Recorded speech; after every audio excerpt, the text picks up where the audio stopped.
આણંદ પોલીસે વિઠ્ઠલ ગોહિલ નામના શખ્સ સામે ગુનો નોંધ્યો છે। દાવોલ ગામના રાજેશ ચાવડા પાસેથી પડાવ્યા હતા 15,000 રૂપિયા। રાજેશ ચાવડાથી થયેલા અકસ્માતમાં એક વ્યક્તિનું મોત થયું હતું। વિઠ્ઠલ ગોહિલે રાજેશ ચાવડાને ધમકી આપી અકસ્માતના કેસમાં હત્યાનો ગુનામાં ફસાવી દેવાની ધમકી આપી અને પૈસા પડાવ્યા હોવાનું ખુલ્યું છે। અકસ્માતમાં મૃત્યુ પામનારની હત્યાના આરોપમાં ફસાવી દેવાની ધમકી આપી 50,000 રૂપિયા માંગ્યા હતા, જેમાં અત્યાર સુધીમાં 15,000 રૂપિયા પડાવ્યા હતા। તોડ કર્યાનો वीडियो वायरल थता पुलिसे गुनो नोंधी और तपास हाथ धरी है।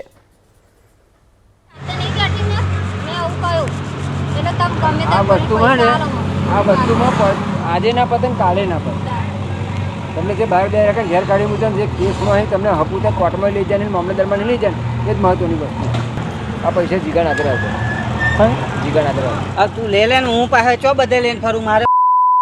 એટલે માં તમાર હાથમાં લો તમે કોઈ પાછા લો એટલે આ તો મારા બાપના પૈસા અલે આવો મોટું બહુ બતાઈ દે જે બતાવ્યું તારે તો પૈસા આલવાના આખા 15 ગમી ન તારા 2000 હું આપું મારા